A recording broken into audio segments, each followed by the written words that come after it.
Welcome back ناظرین، ایک بار پھر سے کرتے ہیں آپ کو خوش آمدید مسکراتی صبح میں ہوں ارسلہ طاہر، اور بریک میں ہمیں جوائن کر لیا ہے علامہ مفتی رانا ساجد صاحب نے۔ السلام علیکم۔ وعلیکم السلام ورحمۃ اللہ ویلکم کریں گے آپ کو پروگرام میں، ساتھ ہی ساتھ جمعہ مبارک۔ خیر مبارک، آپ کو بہت مبارک ہو۔ بہت شکریہ۔ ہمارے ساتھ موجود ہیں حریم فاطمہ جو کہ ہیں نعت خواں۔ السلام علیکم اینڈ ویری وارم ویلکم۔ جمعہ مبارک آپ کو بھی۔ کیسے ہیں آپ؟ ٹھیک ہے؟ اچھا علامہ صاحب، پہلے آپ کی طرف ہی آ جاتے ہیں۔ ابھی ہم ایک مسلمان کا، اس سے پہلے جو ہم بریک پر بات کر رہے تھے، وہ ایک مسلمان کا دوسرے مسلمان پر حق کی بات کر رہے تھے، جو کہ بڑے ہی افسوس کا مقام ہے کہ بہت زیادہ لوگوں کو پتہ نہیں ہے، یا پتہ ہے تو اس طرح سے توجہ نہیں ہے۔ اور میں تو خیر یہ سمجھتی ہوں کہ زیادہ اچھا پتہ ہی نہیں ہے۔ جب آپ کو بہت اچھی طرح کوئی چیز پتہ نہیں ہوتی، تب پھر عمل میں بھی کہیں نہ کہیں کوتاہی ہوتی ہے۔ اب ہم بات کر لیتے ہیں اوور آل انسانیت پر، انسانیت کا تحفظ یا انسانیت کے حقوق۔ ہم اس پر بھی میں چاہوں گی تھوڑا سا اس پر بھی آپ بات کیجیے۔ بسم اللہ الرحمن الرحیم، نحمدہ ونصلی علی رسولہ الکریم، اما بعد فاعوذ باللہ من الشیطان الرجیم، بسم اللہ الرحمن الرحیم۔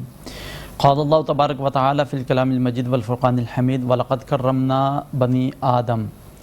وقال اللہ تبارک و تعالی فی مقام آخر، وَمَنْ يَقْتُلْ مُؤْمِنًا مُتَعَمِّدًا فَجَزَاؤُهُ جَهَنَّمُ خَالِدًا فِيهَا، صدق اللہ العظیم وصدق رسولہ النبی الکریم الامین، وَنَحْنُ عَلَى ذَلِكَ لَمِنَ الشَّاكِرِينَ وَالشَّاهِدِينَ وَالْحَمْدُ لِلَّهِ رَبِّ الْعَالَمِينَ۔ انتہائی مشکور و ممنون ہوں آپ کا کہ ایک مرتبہ پھر میٹرو چینل پر مسکراتی صبح میں بندہ ناچیز کو مدعو کیا۔ اللہ رب العزت سے دعا ہے کہ مالک و مولا آپ کے اس پروگرام کو دن دگنی رات چگنی ترقیاں نصیب فرمائے۔ اللہ رب العزت نے انسان کے تحفظ کے لیے، انسانوں کے حقوق کے تحفظ کے لیے اور انسان کا مقام و مرتبہ بیان فرمانے کے لیے ارشاد فرمایا کہ وَلَقَدْ كَرَّمْنَا بَنِي آدم، اور البتہ تحقیق ہم نے انسانیت کو، انسان کو، بنی آدم کو عزتوں سے نوازا ہے۔ اللہ رب العزت کی کائنات کے اندر بے شمار مخلوقات ہیں، ان مخلوقات کے اندر صرف ایک حضرت انسان ہی ہے جسے اللہ رب العزت نے تمام مخلوقات کے اوپر برتری عطا فرمائی، اور برتری عطا فرما کر پھر رب ذوالجلال نے ارشاد فرمایا یہ برتری کس وجہ سے ہے؟ اس وجہ سے کہ اللہ رب العزت نے اسے قوت گویائی عطا فرمائی، اور اس وجہ سے ہے کہ اللہ رب العزت نے اسی مخلوق کو چنا کہ اس کے اندر اپنے انبیاء کرام علیہ الصلوۃ والتسلیم کو مبعوث فرمایا۔ اور پھر اللہ رب العزت نے حضرت آدم علیہ الصلوۃ والتسلیم سے لے کر سرکار دو عالم صلی اللہ علیہ وسلم کی ذات بابرکات تک اس انسان کی تعلیم و تربیت انبیاء کرام علیہ الصلوۃ والتسلیم کے ذریعے سے فرمائی۔ بے شک۔ تو یہ بھی ایک بہت بڑا اعجاز ہے بنی آدم کے لیے کہ اس کی تعلیم و تربیت کا خیال اللہ رب العزت نے خود فرمایا، اپنے انبیاء کرام علیہ الصلوۃ والتسلیم کو مبعوث فرمایا۔ اب جب اللہ رب العزت نے ہماری تعلیم و تربیت کا اہتمام فرمایا تو ہمیں یہ بات اچھے طریقے سے پتہ چل جانی چاہیے کہ ایک انسان کا دوسرے انسان پر کیا حق ہے۔ رب ذوالجلال ارشاد فرماتا ہے یا ایھا الناس اعبدوا ربکم الذی خلقکم۔ اس آیت مبارکہ کے اندر جو سورہ بقرہ کی، اللہ رب العزت نے ایمان والوں کو مخاطب نہیں فرمایا بلکہ اللہ رب العزت نے تمام انسانوں کو مخاطب فرمایا۔ یا ایھا الناس فرمایا اے لوگو، پھر فرمایا اعبدوا ربکم الذی خلقکم، عبادت کرو اس رب کی کہ جس نے تمہیں پیدا کیا۔ یعنی اللہ رب العزت نے تمام بنی نوع انسان کو مخاطب کر کے فرمایا، چاہے وہ یہودی ہو، عیسائی ہو، نصرانی ہو، ہندو ہو، مجوسی ہو، ان سب کو فرمایا کہ اپنے اس رب کی عبادت کرو جس نے تمہیں پیدا فرمایا۔ بے شک۔ یعنی اللہ رب العزت کی عبادت، سب سے پہلے تو انہیں اسلام کی دعوت دی گئی، اور پھر اللہ رب العزت نے اسلام کی دعوت دینے کے بعد ارشاد فرمایا الذی خلقکم من نفس واحدہ، وہ رب جس نے تمہیں ایک جان سے پیدا کیا، یہ رب ہی کر سکتا ہے، اور یہ وہ رب کر سکتا ہے جو مشرق سے سورج نکالتا ہے، مغرب میں سورج کو غروب کرتا ہے۔ اور پھر رب ارشاد فرماتا ہے دوسرے مقام پر وَمَنْ يَقْتُلْ مُؤْمِنًا مُتَعَمِّدًا فَجَزَاؤُهُ جَهَنَّمُ خَالِدًا فِيهَا، جس شخص نے جان بوجھ کر کسی انسان کو، کسی مسلمان کو قتل کیا، بے گناہ قتل، فرمایا اس شخص کا ٹھکانہ جہنم میں ہے۔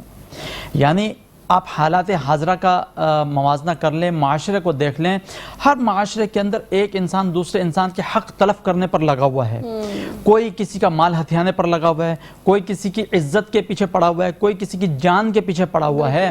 سرکار دو عالم صلی اللہ تعالی علیہ وسلم نے خطبہ حجۃ الوداع کے موقع پر جب آپ صلی اللہ علیہ وسلم نے خطبہ ارشاد فرمایا، اس میں آپ صلی اللہ علیہ وسلم نے تمام مسلمانوں کو مخاطب کرتے ہوئے ارشاد فرمایا اے مسلمانوں بتاؤ، اے میرے صحابہ بتاؤ آج کون سا دن ہے؟ تمام صحابہ کرام نے بیک زباں ہو کر عرض کی یا رسول اللہ صلی اللہ علیہ وسلم آج کا جو دن ہے وہ حرمت والا دن ہے. فرمایا یہ مہینہ کون سا ہے؟ فرمایا حرمت والا مہینہ. فرمایا کہ آج تم لوگ کس حالت میں ہو؟ تمام نے عرض کی یا رسول اللہ صلی اللہ علیہ وسلم ہم حرمت والی حالت میں ہیں. آپ صلی اللہ علیہ وسلم نے ارشاد فرمایا بالکل اسی طریقے سے اللہ رب العزت نے ایک مسلمان کا دوسرے مسلمان کے اوپر اس کی جان، مال، عزت و آبرو کو حرام کر دیا. اور پھر آپ صلی اللہ علیہ وسلم نے ارشاد فرمایا کہ تم لوگوں نے میری بات سن لی. تمام صحابہ کرام نے عرض کی یا رسول اللہ صلی اللہ علیہ وسلم ہم نے سن لی. آپ صلی اللہ علیہ وسلم نے ارشاد فرمایا کہ جو لوگ موجود نہیں ہیں میرا یہ پیغام ان لوگوں تک بھی پہنچا دو. جو لوگ اس دنیا میں نہیں آئے ان لوگوں تک بھی یہ پیغام پہنچا دو. اور پھر آسمان کی طرف آپ صلی اللہ علیہ وسلم نے اپنا رخ انور فرما کر اللہ رب العزت کو گواہ بنا کر عرض کی یا الہ العالمین میں نے کیا تیری بات پہنچا دی؟ میں نے کیا تیرا پیغام پہنچا دیا؟ 3 مرتبہ آپ صلی اللہ علیہ وسلم نے ارشاد فرمایا. تو خطبہ حجت الوداع کے موقع پر ہمیں یہ بات اچھی طرح سمجھ آ جانی چاہیے کہ سرکار دو عالم صلی اللہ تعالی علیہ وسلم نے اس موقع پر بھی ایک مسلمان کا دوسرے مسلمان کی جان، مال، عزت و آبرو کی حفاظت کا گویا کہ وعدہ لیا کہ اللہ رب العزت نے یہ تم پر حرام کر دی ہیں، لہٰذا ناجائز کسی کے ساتھ نہیں کرنا ہے. آج معاشرے کے اندر دیکھ لیجئے ہم سے اگر کوئی 2 قدم آگے نکل جائے مال کے اندر یا کسی بھی عزتوں کے اندر ہم برداشت نہیں کرتے اسے. ہم اپنی اسلامی تعلیمات کو پس پش ڈال دیتے ہیں اور پھر شیطانی معاملات کے اوپر حسد اور کینہ اور بغض ان تمام چیزوں کے اندر لگ جاتے ہیں. حالانکہ رب ذوالجلال تو ارشاد فرماتا ہے کہ اگر تم پر میں اپنی نعمتیں نوازوں، تمہیں نعمتوں سے نوازوں تو تمہیں چاہیے کہ تم میری نعمتوں کا شکر ادا کرو. فرمایا کہ لئن شکرتم لازیدنکم، اگر تم میری نعمتوں کا شکر ادا کرو گے تو میں تمہیں مزید عطا فرماؤں گا. بے شک بے شک. اور پھر رب ارشاد فرماتا ہے وَلَئِن كَفَرْتُمْ إِنَّ عَذَابِي لَشَدِيدٌ، اگر تم نے میری نعمتوں کا کفر کیا، کفران نعمت کیا تو میرا عذاب بڑا دردناک ہے، شدید ہے. وہ عذاب کیا؟ سب سے پہلا عذاب تو یہ ہوتا ہے جو اس کے پاس بندے کے پاس نعمتیں ہوتی ہیں اگر وہ اس کا شکر ادا نہیں کرتا رب اس سے وہ نعمتیں چھین لیتا ہے. یہ نعمتیں چھین لینا یہ بھی تو ایک عذاب ہے جو اس کو سہولت جو آسائشیں ملی ہیں. تو ہمیں اسلام کی تعلیمات سے یہ سمجھ لینا چاہیے کہ کسی بھی انسان کو اگر ہم کھاتا پیتا دیکھ رہے ہیں، کسی بھی انسان کو عزتوں میں دیکھ رہے ہیں، اللہ رب العزت کی نعمتوں میں دیکھ رہے ہیں، ہمارے دل کے اندر بے شک یہ خیال آتا ہے کہ باری تعالیٰ ویسا ہمیں بھی عطا فرما، لیکن اس کے لیے ضروری ہے کہ جو ہمارے پاس پہلے سے موجود ہے اس کا شکر ادا کریں. جب ہم اس کا شکر ادا کریں گے تو رب ذوالجلال ہمیں وہ بھی عطا فرمائے گا جو ہمارے پاس وہ نہیں ہے اور اس سے بڑھ کر بھی عطا فرمائے گا. بالکل ایسا ہی ہے، بالکل ایسا ہی. اور اب ہم آ جاتے ہیں حریم فاطمہ آپ کی جانب. ہم چاہیں گے نعت رسول مقبول صلی اللہ علیہ وآلہ وسلم پیش کرنے کی سعادت حاصل کریں. ویلکم بیک ناظرین، ایک بار پھر سے کرتے ہیں آپ کو خوش آمدید مسکراتی صبح میں. اور ہمارے ساتھ موجود ہیں علامہ مفتی رانا ساجد صاحب. ہم ان سے بات کر رہے تھے انسانیت کے تحفظ کے حوالے سے. ہم چاہیں گے مزید آپ اس پر بات کریں. جی میں یہ عرض کر رہا تھا پروگرام کے شروع میں کہ اللہ رب العزت نے بنی نوع انسان کے لیے ان کو زندگی گزارنے کے لیے اور ان کے حقوق بیان کرنے کے لیے حضرت آدم علیہ السلام سے لے کر سرکار دو عالم صلی اللہ علیہ وسلم کی ذات بابرکات تک کم و بیش 1,24,000 انبیاء کرام علیہ الصلوۃ والتسلیم کو مبعوث فرمایا. تو یہ مبعوث فرمانے کا مقصد کیا تھا کہ انسان کو تعلیم دی جائے، انسان کو بتایا جائے کہ اے انسان تیرا اس دنیا میں آنے کا مقصد کیا ہے. انسان اپنا اس دنیا میں آنے کے مقصد کو نہ بھول جائے. اور پھر اللہ رب العزت نے سرکار دو عالم صلی اللہ علیہ وسلم کے وسیلہ جلیلہ سے قرآن مجید فرقان حمید میں ہمیں یہ ارشاد فرمایا کہ اے بندے تیرا اس دنیا کے اندر آنے کا مقصد یا تیری پیدائش کا مقصد صرف اور صرف اللہ رب العزت کی عبادت ہے. اولین مقصد رب ذوالجلال کی عبادت ہے اور اس کے بعد زندگی گزارنے کے لیے جو ضروریات ہیں، جو انسان کے لیے ضروری چیزیں ہیں، وہ پھر اس کے بعد کا مرحلہ ہے. یعنی ہمیں اپنے روزمرہ کے امور کے اندر، معمولات کے اندر اس چیز کو سب سے پہلے پیش نظر رکھنا چاہیے کہ ہم نے اللہ رب العزت کی عبادت کرنی ہے. 5 وقت کی نماز ہے، قرآن مجید فرقان حمید کی تلاوت ہے اور دیگر جتنے بھی اسلامی احکامات ہیں ان تمام کو مقدم رکھنا ہے، دیگر چیزوں کو مؤخر رکھنا ہے. لیکن اس میں ایک چیز اور سمجھنا بے انتہا ضروری ہے کہ کچھ لوگ یہ سمجھتے ہیں کہ شاید دنیاوی زندگی ایک الگ ہے اور اسلام ایک الگ ہے. نہیں، بلکہ اسلام جو ہے نا وہ ہماری پوری زندگی کا احاطہ کیے ہوئے ہے. ہم نے پانی پینا ہے، اپنی زندگی کو گزارنے کے لیے ضروری ہے. ہم نے کھانا کھانا ہے، زندہ رہنے کے لیے ضروری ہے. ہم نے معاش کمانا ہے، زندہ رہنے کے لیے ضروری ہے. بیوی بچوں کا پیٹ پالنا ہے، زندہ رہنے کے لیے ضروری ہے. لیکن اسلام نے ہمیں ان تمام چیزوں کا طریقہ بیان کر دیا. اسلام کہتا ہے کہ پانی پینا ہے بالکل پیو، ضرورت ہے پیاس بجھے گی، لیکن اسلام کے طریقے سے اس کو پیو، بسم اللہ الرحمن الرحیم پڑھ کر بیٹھ کر 3 سانس میں پیو، آپ کی ضرورت بھی پوری ہوگی، پلس یہ کہ آپ کو اس کے اوپر اجر بھی اللہ رب العزت عطا فرما دے گا۔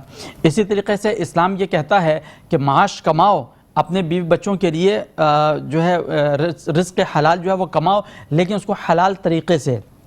آپ جاؤ، آپ کاروبار کر رہے ہو، کاروبار کے اندر کسی قسم کی جھوٹ اور چوری چکاری اور غلط بیانی اور ملاوٹ اس طرح کی چیزیں نہیں ہونی چاہیے۔ یہ سارے کام کرو گے، جو کام آپ کر رہے ہو وہ آپ کے لیے باعث اجر اور باعث ثواب ہو جائے گا۔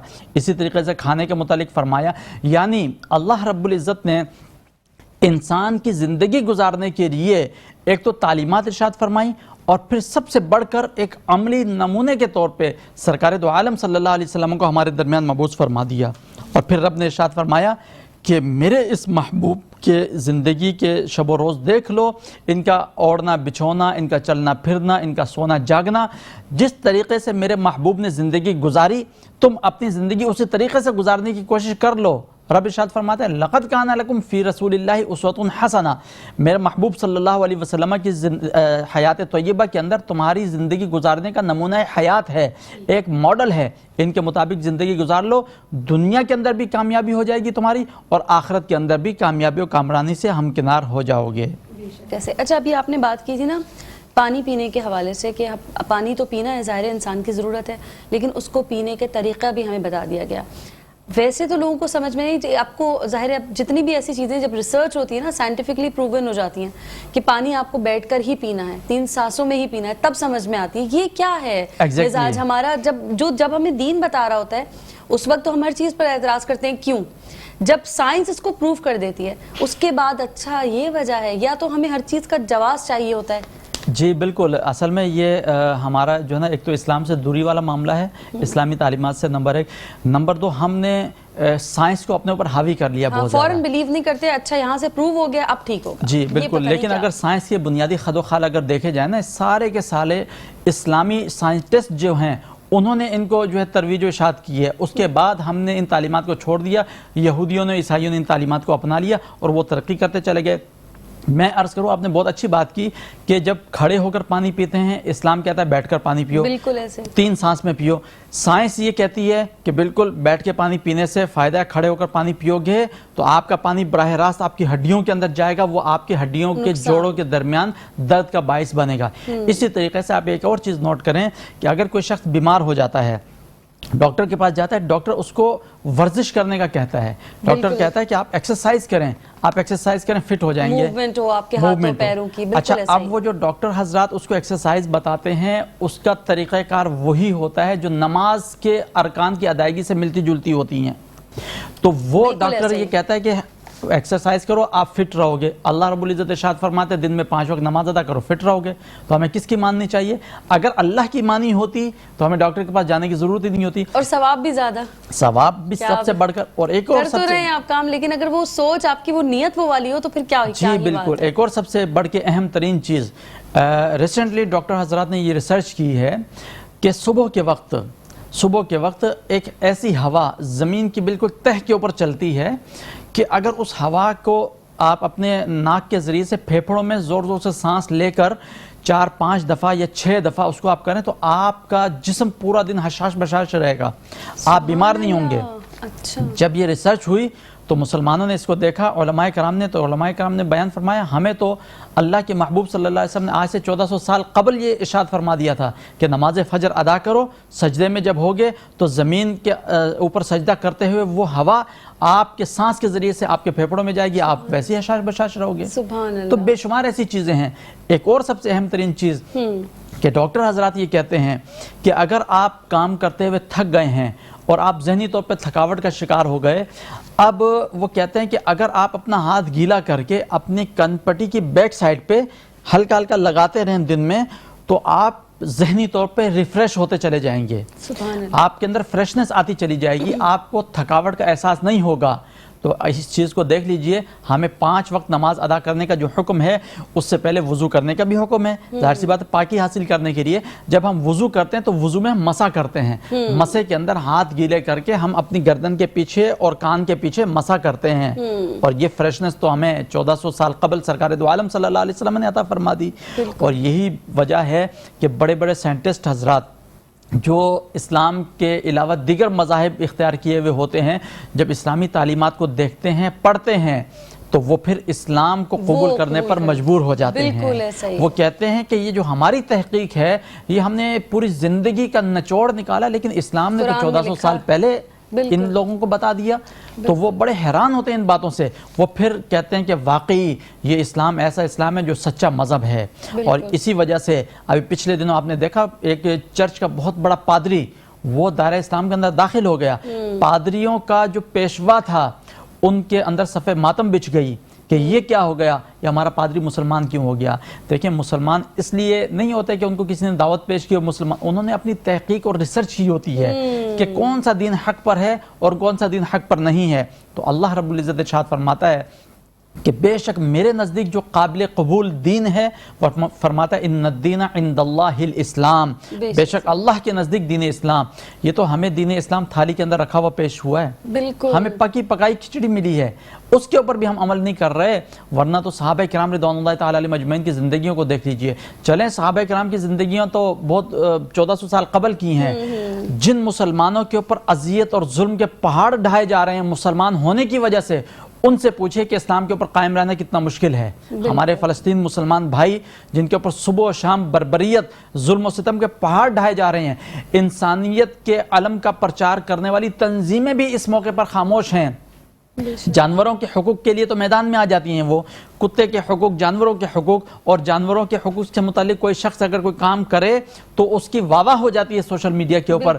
لیکن فلسطین کے اندر مسلمانوں کے اوپر جو میزائل پھینکے جا رہے ہیں، جو بم پھینکے جا رہے ہیں، اور ان کا گناہ کیا ہے، وہ ان کا اپنا وطن ہے، ان کی اپنی سرزمین، اپنے وطن سے ان کو بے دخل کیا جا رہا ہے۔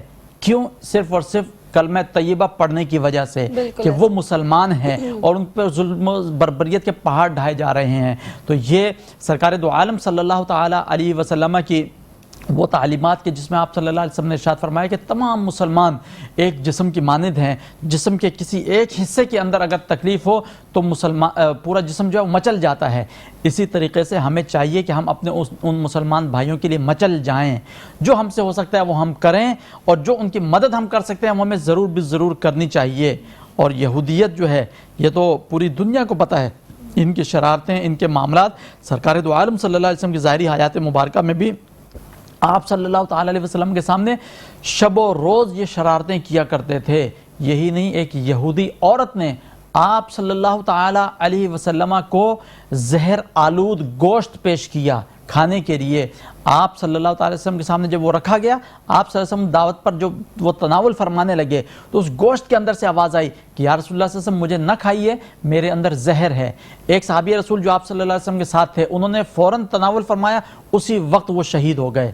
آپ صلی اللہ تعالی علیہ وسلم کے ساتھ یہ جو شرارتیں یہ یہودیوں نے کی، ایک موقع پر آپ صلی اللہ علیہ وسلم تشریف فرما تھے، یہودیوں نے بلایا، آپ صلی اللہ علیہ وسلم تشریف لے کر گئے، اوپر سے بہت بڑا پتھر حضور صلی اللہ علیہ وسلم کے اوپر پھینکنے والے تھے، لیکن جبرائیل امین نے بر وقت جو خبر عطا فرمائی اور حضور صلی اللہ علیہ وسلم وہاں سے تشریف لے کر گئے، اللہ رب العزت نے آپ کی حفاظت فرمائی۔ یہ یہودی ان کا ایک جو مائنڈ سیٹ ہے وہ قرآن سے بھی ہمیں ملتا ہے، حدیث سے بھی، اور آج کی جدید تحقیق کے اندر بھی صحافی حضرات یہ بتاتے ہیں کہ یہودیوں کو کیا چاہیے، فلسطین کی سرزمین؟ کہتے ہیں نہیں، ان کو سرزمین نہیں چاہیے۔ یہودیوں کا ایک مائنڈ سیٹ ہے کہ پوری دنیا کے اندر جتنے بھی لوگ ہیں جو غیر یہودی ہیں ان کے اوپر ہمارا کنٹرول ہو، وہ ہمارے غلام ہوں، بس ان کو یہ چاہیے اس کام کو پورا کرنے کے لیے کسی بھی حد تک وہ جا سکتے ہیں۔ وہ نہ قبلہ اول کا خیال کریں گے، نہ قبلہ دوم کا، نہ مساجد کا، نہ چرچ کا، انہیں بس اپنی یہ ایک چیز چاہیے۔ یہی تو وجہ ہے کہ حضرت موسیٰ علیہ السلام کے دور میں جب ان کے اوپر آسمان سے من و سلوہ، حضرت عیسیٰ علیہ السلام کے دور پر من و سلوہ جب نازل کیا گیا تو انہوں نے وہاں بھی شرارتیں کی، اللہ رب العزت نے جن چیزوں سے منع کیا وہی کام کرنے لگے، رب نے ان کے اوپر سے من و سلوہ بھی دور کر دیا۔ اللہ رب العزت کے محبوب صلی اللہ علیہ وسلم کو اللہ رب العزت ارشاد فرماتا ہے، محبوب یہ غلط ہیں یہودی، اللہ رب العزت ارشاد فرماتے ہیں اگر یہ اپنے آپ کو صحیح کہتے ہیں، اپنے آپ کو کہتے ہیں ہم اللہ کے لاڈلے ہیں، تو فرمایا ان سے آپ یہ کہیے کہ ذرا موت کی تمنا کر تو دیکھیں، موت سے بہت بھاگتے ہیں، بہت ڈرتے ہیں، لہٰذا اسلام ہمیشہ سے ہے اور ہمیشہ رہے گا۔ حق اور باطل کی طاقتوں کے اندر انشاءاللہ غلبہ حق کو ہوگا، باطل انشاءاللہ مٹ کر رہے گا، کہ رب نے ارشاد فرمایا وَقُلْ جَاءَ الْحَقُّ وَزَهَقَ الْبَاطِلُ إِنَّ الْبَاطِلَ كَانَ زَهُوقًا، حق آ گیا اور باطل مٹ گیا، بے شک باطل مٹنے ہی والا ہے، بے شک۔ اور اب ہم گزارش کریں گے حریم فاطمہ آپ سے نعت رسول مقبول صلی اللہ علیہ وآلہ وسلم پیش کرنے کی سعادت حاصل کریں۔ ویلکم بیک ناظرین، ایک بار پھر سے کرتے ہیں خوش آمدید مسکراتی صبح میں ہوں ارسلہ طاہر، اور ہم بات کر رہے تھے علامہ مفتی رانا ساجد صاحب سے بریک سے پہلے۔ آپ ابھی سائنٹیفکلی کہا بہت ساری چیزیں پروو ہو گئی، تب لوگ ماننے لگے، اس سے پہلے جو ہے وہ کچھ لوگوں کو تو خیر آپ یہ تو سب کو تو نہیں ہم کر سکتے، کچھ لوگ تو بغیر کہتے ہیں نا صرف سن کر اور اس پر مان لیتے ہیں، لیکن کچھ لوگوں کو، بلکہ میں اگر یہ کہوں کہ آج کی جو جنریشن ہے شاید وہ جواز ضرور مانگتی ہے کہ کیوں، وہ زیادہ سوال کرنے لگے کہ یہ ینگ جنریشن کا مجھے لگتا ہے تھوڑا سا مسئلہ ہے، اور یہ کیوں ہوا ہے پیدا یہ مجھے نہیں سمجھ آیا کہ وہ کیوں ہر چیز کا جواز مانگتے ہیں۔ پہلے نہیں ہوتا تھا، ہم اپنے اماں ابا سے اگر سنتے ہیں تو وہ کہتے تھے جو انہوں نے کہا ہے ہم نے کر لیا، ہم شاید خود بھی شامل ہیں، ہم پوچھتے ہیں ایسا کیوں؟ تو یہ ہمارے اندر جو آگے ہے نا تجسس، کیسے عمل کر لیں، پہلے مجھے کوئی وجہ نہیں، یہ رویہ کیوں آ گیا ہمارے اندر؟ دیکھیے اگر ہم ایمان کی شرائط کو دیکھیں نا، تو ایمان کی شرائط کے اندر سورہ بقرہ کے شروع کے اندر اللہ رب العزت ارشاد فرماتا ہے کہ ایمان کس چیز کا نام ہے، فرمایا کہ ایمان بن دیکھے کسی چیز کے اوپر یقین رکھنا، اسے ایمان کہتے ہیں۔ اللہ رب العزت نے جب ارشاد فرما دیا یہ کام کرنا ہے، تو اب عقلی گھوڑے نہیں دوڑانے چاہیے، عقلی دلیلیں نہیں مانگنی چاہیے، رب نے فرما دیا تو ہمارے حق میں 1 نہیں 200% نہیں 2000% ہمارے حق میں بہتر ہے۔ میں چاہوں گی دہرائیے گا، آپ نے کیا کہا؟ اللہ رب العزت نے ارشاد فرمایا ایمان بالغیب، یعنی مثال کے طور پر ہم نے جنت نہیں دیکھی ہے لیکن ہمارا یقین ہے کہ جنت ہے، ہم نے دوزخ نہیں دیکھی ہے، ہمارا یقین ہے کہ دوزخ ہے، ہم نے قبر کے اندر ہونے والے سوالات کو نہیں سنا نہیں دیکھا لیکن ہمارا یقین ہے کہ مرنے کے بعد یہ سوالات ہوں گے، اور اسی طرح کسی بھی حکم کو جو اللہ رب العزت نے ہمیں ارشاد فرمایا اس کے ثمرات کیا ہیں اس کی طرف توجہ کیے بغیر اللہ کے احکام کی اطاعت و پیروی کرنا، یہ ایمان بالغیب ہے۔ اور اللہ رب العزت مومنوں کی صفات سورہ بقرہ میں ایمان بالغیب کے حوالے سے ارشاد فرماتا ہے کہ الذین یؤمنون بالغیب ویقیمون الصلاۃ ویؤتون الزکاۃ، مومن وہ ہیں جو اللہ پر ایمان لاتے ہیں بن دیکھے، یعنی ان تمام چیزوں کو بن دیکھے ایمان لے آئے۔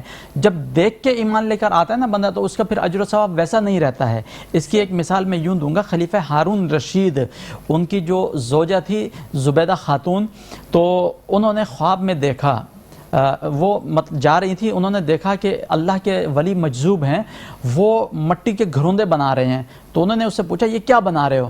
تو مجذوب بہلول دانا جن کا نام ہے، انہوں نے کہا کہ میں جنت میں گھر بنا رہا ہوں۔ کہا کہ اچھا، کہا کہ مجھے دو گے؟ کہا ہاں ہاں بالکل دوں گا، بیچوں گا۔ کہا کہ کیا قیمت ہے اس کی؟ تو انہوں نے کچھ اشرفیوں کا بتایا، انہوں نے فوراً وہ اشرفیاں دیں اور وہ گھر خرید لیا، چلی گئیں۔ اچھا، خواب میں خلیفہ ہارون رشید کیا دیکھتا ہے کہ اپنی زوجہ کو جنت کے محلات میں سے ایک محل کے اندر دیکھتا ہے، خواب سے بیدار ہو کر پوچھتا ہے اے زبیدہ میں نے تمہیں جنت میں ایک محل کے اندر دیکھا، یہ محل کیسے حاصل ہوا؟ تو زبیدہ کہنے لگی میں نے اللہ کے نیک بندے سے یہ محل خریدا ہے۔ کہا کیا قیمت دی؟ کہا کہ اس طرح چند اشرفیاں۔ کہا کہ ٹھیک ہے۔ اسی بہلول دانا کے پاس پہنچے اور پہنچنے کے بعد کہا کہ یہ کیا کر رہے ہو؟ دیکھا کہ مٹی کے گھروندے بنا رہے ہیں۔ کہا کہ جنت میں گھر بنا رہا ہوں۔ کہا کہ مجھے بیچو گے؟ کہنے لگے ہاں ہاں بالکل دوں گا۔ کہا کہ کیا قیمت ہے اس کی؟ انہوں نے کہا کہ آپ کی پوری بادشاہت۔ خلیفہ ہارون حیران و پریشان کہ کل میری زوجہ آئی، انہیں چند اشرفیوں کے عوض آپ نے بیچ دیا اور مجھے کہتے ہو کہ پوری بادشاہت۔ تو خلیفہ بہلول دانا نے بڑی زبردست بات ارشاد فرمائی، وہ فرماتے ہیں کہ وہ بن دیکھے آئی تھیں اور آپ دیکھ کر آئے ہو۔ ارے سبحان اللہ، وہ بغیر دیکھے یقین کیا تھا انہوں نے، تو ان کو کم قیمت میں ملا، آپ تو دیکھ کر آئے ہو۔ تو دیکھنے کے بعد جو شخص ایمان لے کر آتا ہے اس کی قیمت کچھ اور ہوتی ہے۔ یہی وجہ ہے کہ جب غیر مسلم اور مشرک ہوتا ہے نا، جب موت کا فرشتہ اس کے پاس آ جائے، اس کی جو ہے روح نکل رہی ہو اور موت کے فرشتوں کو دیکھ کر اگر وہ ایمان لے کر آئے گا، اس کا ایمان قابل قبول نہیں ہے، کیونکہ اب تو اس نے دیکھ لیا فرشتوں کو، عذاب کے فرشتوں کو بھی اور ثواب کے فرشتوں کو بھی۔ یہی وجہ ہے کہ جب فرعون غرق ہو رہا تھا غرق ہوتے وقت اس نے فوراً کہا آمنت باللہ و بموسیٰ و بہارون، میں موسیٰ علیہ السلام کے رب پر اور ہارون کے رب پر ایمان لے کر آیا۔ فرشتے نے زمین سے مٹی اٹھا کر اس کے منہ میں ڈال دی اور اس کی طرف سے یہ ایمان قبول نہیں کیا گیا، کیونکہ اب تو اس نے حقیقت دیکھ لی نا۔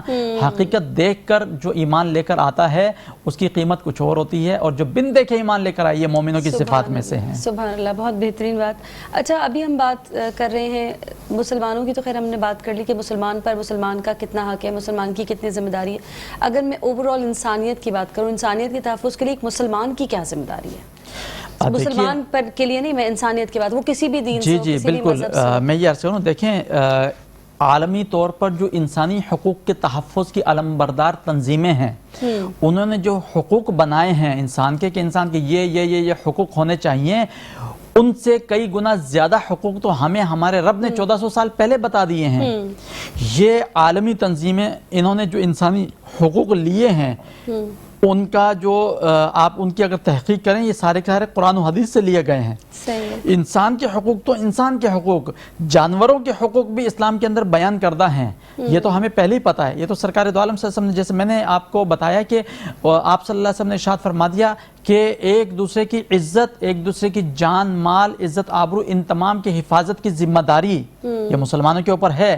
اسی طریقے سے ایک مسلم ملک کے اندر ایک غیر مسلم اگر رہ رہا ہے تو اس کی جان مال، عزت و آبرو کی حفاظت کی ذمہ داری بھی مسلم حکمرانوں کے اوپر ہیں کہ وہ ان کی حفاظت کریں۔ تو یہ تو اسلام نے ہمیں پہلے ہی بتا دیا۔ لیکن مسئلہ یہ ہے کہ یہ جو نام نہاد تنظیمیں ہیں، انہوں نے جو حقوق اپنے مرتب کیے ہیں، اپنے قوانین مرتب کرنے کے باوجود یہ اس کے اوپر عمل نہیں کر پا رہے ہیں۔ ایک بچے کا کیا حقوق ہے؟ ایک بچے جو دودھ پیتا ہوا بچہ، شیر خوار بچہ، اس کے حقوق ہے نا۔ ایک چلیں بڑا انسان وہ تو اپنے حقوق خود بھی حاصل کرنا جانتا ہے، لیکن چھوٹا سا بچہ، اس کا تو اس کی حفاظت کرنا تو ہر انسان کا فرض ہے۔ بالکل ایسے۔ لیکن کیا قصور ہے ان بچوں کا جو دودھ پیتے نہتے بچے ہیں، ان کے اوپر آپ بم پھینک رہے ہیں، ان کے اوپر آپ میزائل داغ رہے ہیں، ان کو کس قسم کی یہ سزا دی جا رہی ہے؟ یہی تو وجہ ہے۔ اللہ رب العزت سورہ تکویر کے اندر قرآن مجید فرقان حمید میں ارشاد فرماتا ہے کہ قیامت جب قائم ہوگی نا تو قیامت خود بتائے گی کہ میں کیوں ضروری تھی۔ اس وقت یہ چھوٹے بچے، ان سے پوچھا جائے گا بتاؤ تمہیں کس گناہ کے عوض قتل کیا گیا؟ تو قتل کرنے والوں کے پاس کوئی جواب نہیں ہوگا، اور انہیں اللہ رب العزت ہانک ہانک کر فرشتوں کے ذریعے سے جہنم کے اندر پھینکے گا۔ لیکن سوال یہ پیدا ہوتا ہے، اتنی ظلم اور بربریت ہونے کے باوجود ہم مسلمان، ہماری کیا ذمہ داری ہے؟ مفسرین کرام بیان فرماتے ہیں ایسی صورت میں ہمیں یہود و نصارہ کی عادات و اطوار کو چھوڑنا چاہیے، ان کے بنائے ہوئے رسم و رواج سے قطع تعلق ہونا چاہیے، ان کی بنائی پروڈکٹس سے قطع تعلق ہونا چاہیے۔ ہم اگر اتنا بھی نہیں کر سکتے تو سرکار دو عالم صلی اللہ علیہ وسلم کی وہ حدیث مبارکہ کہ جس میں آپ صلی اللہ علیہ وسلم نے ارشاد فرمایا کہ اگر کوئی شخص کسی برائی کو دیکھے تو اسے چاہیے کہ وہ اس کو ہاتھ سے روکے، اگر ہاتھ سے روکنے کی طاقت نہیں تو فرمایا اس کو زبان سے روکے، اگر زبان سے بھی روکنے کی طاقت نہیں تو کم از کم دل میں اس کو ضرور برا جانے، اگرچہ یہ ایمان کا سب سے کمزور ترین درجہ ہے۔ اب ایمان سے بتائیے ہم اسلام کے یا ایمان کے کون سے درجے پر ہیں کہ ظلم اور بربریت، برائی ہو رہی ہے، حق اور باطل کا مارکا ہے، اور حق جو ہے وہ یوں سمجھ لیں کہ بات کرتے ہوئے بھی ڈر رہے ہیں بالکل، اس کے باوجود ہم کیا کر رہے ہیں؟ کچھ بھی نہیں۔ ایسا لگ رہا ہے جیسے ہمارا مسئلہ ہی نہیں ہے، لیکن ہمیں تو حضور صلی اللہ علیہ وسلم نے فرمایا کہ تمام مسلمان ایک جسم کی مانند ہیں، ہمیں تو بے چین ہو جانا چاہیے۔ ہم اپنی عیاشیاں نہیں ختم کر پا رہے ہیں، ہم ان کی بنائی ہوئی پروڈکٹ سے لا تعلقی کا اظہار نہیں کر پا رہے ہیں، تو ان اپنے فلسطین بھائیوں کی مدد کیسے کریں گے؟ تو اسلام ہمیں بتاتا ہے کہ اسلام انسان کے حقوق کا بھی تحفظ کرتا ہے اور مسلمانوں کے حقوق کا بھی تحفظ کرتا ہے، اور اسلام یہ بتاتا ہے کہ جس نے کسی بھی ایک بے گناہ شخص کو، مسلمان کو، مومن کو قتل کیا، اس کی سزا یہ کہ وہ ہمیشہ ہمیشہ جہنم میں رہے گا، ہمیشہ جہنم میں۔ تو آپ بتائیے کہ یہ انسانی حقوق کی علمبردار تنظیمیں کیوں خاموش؟ تو اس کا نتیجہ یہی نکلتا ہے کہ ان کے اپنے مفادات ہیں، یہ سب تنظیمیں اپنے مفادات کے لیے کام کر رہی ہیں، جہاں اسلام کی بات آتی ہے کبوتر کی طرح چشم پوشی کر لیتے ہیں یہ لوگ۔ بالکل صحیح ہے۔ اچھا یہ تو ابھی آپ نے ایمان کی آخری قسم ہے، میں جاننا چاہ رہی تھی جہاد کی بھی سب سے آخری قسم کیا ہے؟ جہاد کی دیکھیں، جہاد اللہ رب العزت نے قرآن مجید فرقان حمید میں بے شمار جگہ پر جہاد کا ذکر فرمایا، اور جہاد کوئی نئی چیز نہیں ہے۔ حضرت آدم علیہ السلام سے لے کر سرکار دو عالم صلی اللہ علیہ وسلم کی ذات بابرکات تک ہے۔ جہاد ایک ایسی چیز ہے جب مسلمانوں نے اسے اختیار کیے رکھا نا، اس وقت تک مسلمانوں کے عروج کا دور تھا، مسلمان عروج پر تھے۔ اور جہاد کے متعلق اللہ رب العزت ارشاد فرماتا ہے کہ جہاد کرو، اور جہاد کا حکم دیا گیا۔ اب ایک سازش کے تحت یہود و نصارہ نے مسلمانوں کے اندر یہ بات بٹھا دی ان کے دماغوں کے اندر کہ اسلام امن کا درس دیتا ہے، اسلام امن کا درس دیتا ہے۔ بھئی اسلام کے اوپر ظلم و بربری کے پہاڑ ڈھائے جا رہے ہوں، اس صورت میں کیا صرف اسلام امن کا درس دیتا ہے؟ نہیں، پورا جملہ اس طرح ہے کہ اسلام امن کا درس دینے کے ساتھ ساتھ اسلام غیرت کا بھی درس دیتا ہے، اور اسلام یہ بتاتا ہے کہ جب اسلام کے اوپر اگر انگلیاں اٹھائی جائیں تو اسلام اس کا جواب بھی دینا جانتا ہے۔ قیصر و کسریٰ اس وقت کی سپر پاور طاقتیں آج سے 1400 سال قبل وہ کیسے فتح ہوئیں؟ جہاد کی بدولت۔ جب تک مسلمانوں نے جہاد کو اختیار کیے رکھا، مسلمان عروج و ترقی کے مقام پر تھے۔ میں جاننا چاہ رہی ہوں علامہ صاحب، جہاد کی آخری قسم کیا ہے؟ دیکھیں جہاد کی کئی قسمیں ہیں۔ جہاد کے اندر اس میں جو ہے جہاد بالقلم بھی ہے، جہاد بالسیف بھی ہے، اور جہاد اسی طرف آنا چاہ رہے جی جہاد باللسان بھی ہے، یعنی زبان کے ذریعے سے بھی جہاد کیا جا سکتا ہے، قلب کے ذریعے سے بھی جہاد کیا جا سکتا ہے، قلم کے ذریعے سے بھی اور تلوار کے ذریعے سے بھی۔ ہر دور میں جہاد کی جس قسم کے جہاد کی ضرورت ہوگی اس قسم کا جہاد کیا جائے گا۔ مثال کے طور پر ایک شخص ہے، جہاد کا حکم تو ہر مسلمان کے لیے ہے، لیکن ایک شخص ہے وہ میدان جہاد کے اندر کفار کے سامنے لڑ نہیں سکتا، لیکن اللہ رب العزت نے اسے قلم کی طاقت عطا فرمائی ہے، وہ قلم کی طاقت سے دشمنوں کا قلع قمع کرے گا۔ اسی طریقے سے ایک شخص کو اللہ رب العزت نے قوت گویائی عطا فرمائی ہے، تو وہ قوت گویائی کے ذریعے سے محاذ سنبھال کر دشمنوں کا قلع قمع کرے گا۔ لیکن جو جہاں بیٹھا ہے اس پلیٹ فارم سے اپنا حق ادا کر سکتا ہے۔ یہ جو لوگ کہتے ہیں کہ جا نہیں سکتے، یوں نہیں ہو سکتا، وہ ہمیں ہی پتہ، لیکن آپ جس جگہ پر موجود ہیں نا، وہاں سے کچھ نہ کچھ آپ اپنا حصہ ڈال سکتے ہیں۔ جی بالکل، اور اس میں ایک اور سب سے اہم ترین چیز یہ ہے کہ جس کا جو منصب ہے نا، وہ اپنے منصب کے حساب سے جہاد کرے۔ مثال کے طور پر حکومت وقت ہے، وہ صرف مذمتی بیانات وغیرہ جاری کرے تو یہ اس کا منصب نہیں ہے۔ مذمتی بیانات تو وہ شخص جاری کرے جس کے اختیار میں کچھ نہیں ہے، جو صرف بیان ہی جاری کر سکتا ہے، وہ یہ کام کر سکتا ہے۔ اسی طریقے سے ایک لکھنے والا شخص ہے، وہ لکھے اپنے پلیٹ فارم سے، اس کا کام لکھنے کا، جتنی اپنی پاور استعمال کر سکتا ہے اتنی پاور استعمال کرے حق کی بلندی کے لیے اور دشمنوں کا پردہ چاک کرنے کے لیے، جو بول سکتا ہے وہ بولنے کی۔ تو یہی وجہ ہے کہ ہر شخص اگر اپنے منصب کو سمجھ کر اس کے مطابق عمل کرے تو انشاءاللہ عز و جل دشمنوں کا قلع قمع ہو سکتا ہے۔ لیکن اگر شرط یہ ہے کہ کوئی اپنی ذمہ داری سمجھے اور اس کے مطابق عمل کرے۔ بالکل صحیح۔ ہمارے ہاں تو جلدی سے وہ ایکسکیوزز بھی دے دیتے ہیں نا، یہ نہیں ہو سکتا، وہ نہیں ہو، حالانکہ ہر شخص اپنی اپنی جگہ پر اپنی اپنی ذمہ داری پوری کر سکتا ہے۔ جی بالکل، ہاتھ نہ اٹھائیں کہ جان چھڑانے والی بالکل، اگر کوئی کام نہ کرنا چاہے نا تو اس کے لیے ہیلے بہانے تراشتا ہے، تو 100 بہانے، اور کرنا چاہے تو بہت کچھ اپنے مفاد اور مطلب کے لیے اگر ہمیں کوئی چیز نظر آ جائے تو پھر ہم ہیلے بہانے نہیں دیکھتے، ہم فوراً اس کام کو کر گزرتے ہیں۔ بالکل ایسا ہی ہے، بالکل ایسے وہی والی بات ہے کہ اگر آپ کے اندر ول ہے، آپ کے اندر چاہے، آپ کے اندر خواہش ہے اور آپ کو صحیح غلط کی پہچان ہے تو پھر آپ کر سکتے ہیں، آپ اگر چاہتے ہیں تو۔ بہت بہت شکریہ علامہ صاحب آپ کی آمد کا، اور بہت اچھی گفتگو رہی آپ سے بھی، اور حریم فاطمہ آپ کا بھی بہت بہت شکریہ، آپ نے بھی بہت اچھا کلام سنایا، آپ کی آواز بھی ماشاءاللہ بہت دلکش ہے۔ ہم چاہیں گے کہ ایک تو آپ دونوں لوگ حضرات سے اجازت لینا چاہیں گے، ساتھ ساتھ اجازت کے وقت میں چاہوں گی جاتے جاتے آپ کلام بھی ضرور پیش کریں گے۔ ناظرین یہاں آپ سے لیں گے اجازت، کل تک زندگی حالات نے دیا ساتھ، تو یہیں پر ہوگی آپ سے ملاقات۔